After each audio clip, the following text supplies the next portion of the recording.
Welcome back to another technical deep dive here in the debug zone.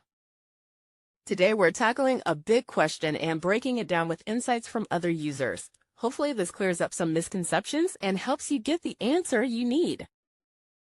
So buckle up, stay a little curious, and let's jump right in.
And that's a wrap.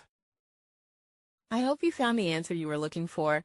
If you did, take a second to hit that subscribe button. It really helps out. And let me know in the comments which solution worked best for you. See you next time in the debug zone.